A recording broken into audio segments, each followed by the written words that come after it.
Okay, hi everyone. I meant to document all 28 days of this workout program. However, I realized that it became a chore to do so, and I realized that the most important part was me actually doing the workouts. Like, it's okay if I don't document my physical or mental process. Like, I originally wanted to document my mental process to see how I would change, along the way. But then later on, it became too much of a hassle. So I do plan on doing all 28 days. I'll probably most likely still update on my Snapchat. I just won't do any more recordings just because I have other things to do. So let's get started with day one. Okay, so Chloe Ting's Summer Shred 2020 day one, which was released in May, but right now it is Saturday, September 19th, 2020. I did day one today. There were 3 optional workouts and 2 required, or more like videos, if anything. So I did the optional warm up. I did the required full body. Did the required 500 reps of abs, which, I couldn't do all 500, but I did as much as I could. I wanted to do the optional back and arm workout, but my body couldn't handle it at the time. So I decided, listen to my body and just do the optional cool down. So exercise, I don't know, makes me really happy. So I'm excited for day 2 tomorrow. So let's keep the ball rolling. Okay, so day 2, I did the warm up. I did the 500 abs, or what's supposed to be 500 abs. Was not able to do all 500 reps yet. We'll do so one day. And I did the hourglass one, so which is required, like the round butt, small waist. I was too impatient to do the cool down, so I kind of just stretched on my own. I feel it everywhere but my core, which is really bad because I'm supposed to be working my core. And I know my core is very weak, so I feel like I'm using other muscles to compensate for that. So tomorrow I will slow down like the exercises, or I will pause and make sure that I feel sore in my core, or that I'm actually working it, because the fact that I feel it everywhere else means I'm not working it, and I don't feel sore in my core at all. People say like to engage your core, which means like to flex my core, which I still have a difficult time doing, but I'll do my best. Today is day 3 of the Chloe Ting Summer Shred 2020. I did. So there was 5 workouts, 3 required, 2 optional, which were the warm-up and the cool-down. Of course, I did the warm-up, and I did the 3 required, but I didn't do the cool-down because I was just kind of impatient. But even with the required workouts, I still found some of them difficult, but I think I just have to do things at my own pace, and it is a little bit frustrating that I feel like I'm not doing things correctly, but the thing is, I'm still a complete beginner to, working out. Even though I went to fitness classes and whatnot, it doesn't necessarily mean that I was doing it correctly. So I just hope things work out. Like, the more I practice, the better I get, and I'll have an aha moment and I realize, oh, this is how you do it, and I just get better. Okay, so day 4 is an active rest day, and I don't really feel sore. I feel like, I guess, a little bit sore everywhere but my core, so it makes me think I'm doing it wrong, since a lot of it, or a lot of her workouts target the core area. So I'll just see how things go, and hopefully my core will get stronger, as I continue to do the exercises. So I'll take it slowly and make sure I'm doing it correctly, and hopefully I'm working everything out that's supposed to be worked out. Okay, so day 5, there were 3 optional workouts and 3 required. I did the optional warm-up, and I did the 3 required workouts, which included the full body, the 500 reps of abs, and the upper body and arms workout. There was also a sexy back and abs and a cool down, but those were optional and I chose not to do them.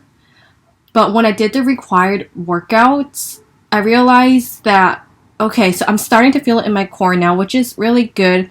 I didn't realize for the wood chop and the U-boat exercises that I had to put my feet off the ground. So then that kind of helped my core. So I'm happy that I'm feeling it in my core a little bit. I still have trouble engaging my core because oftentimes I feel like I'm using my neck.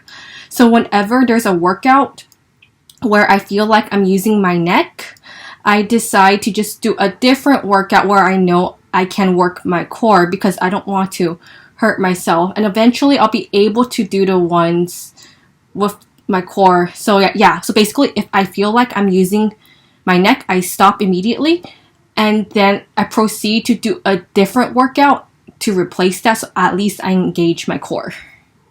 Okay, so day 6, I did the optional warm-up and the 3 required workouts.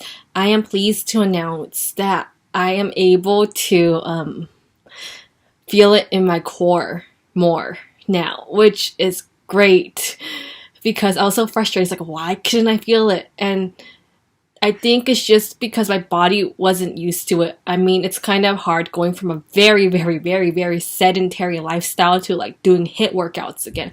So I am starting to feel everything like, or for the most part in my core. However, I have not mastered all the exercises yet, but that's okay. As long as I keep practicing and doing this every day with rest days in between, then I got this.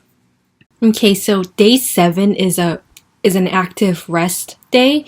So I will do yoga later to improve my posture and see how that goes. I actually did wake up feeling sore on my thighs this morning. So maybe I'll do the cool down from now on so I don't feel as sore. I do like feeling sore.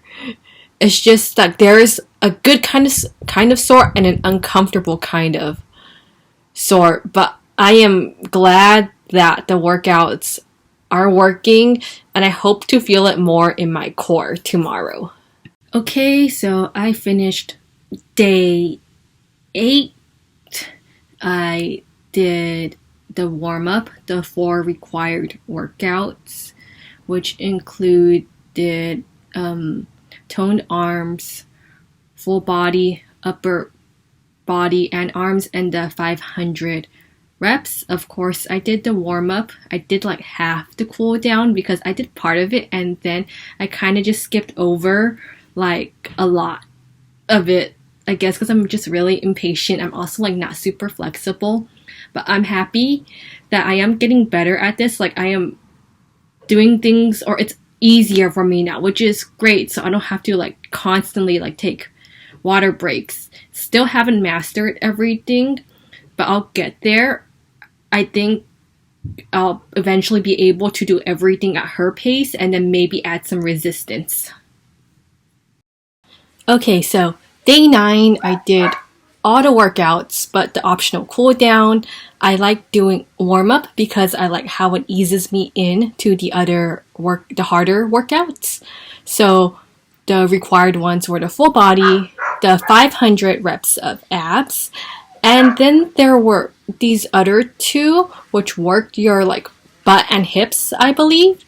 One of them was optional, but either way, it would have been good for me to use resistance bands just because like the exercises themselves were easy, but it makes it more challenging if you have resistance bands. So I'm going to look for them tomorrow and then see what happens, or something that's similar. So then when I have to use resistance bands, or when I can use them, it'll make the workout more challenging and I can break more of a sweat. And because, like we always want to challenge ourselves.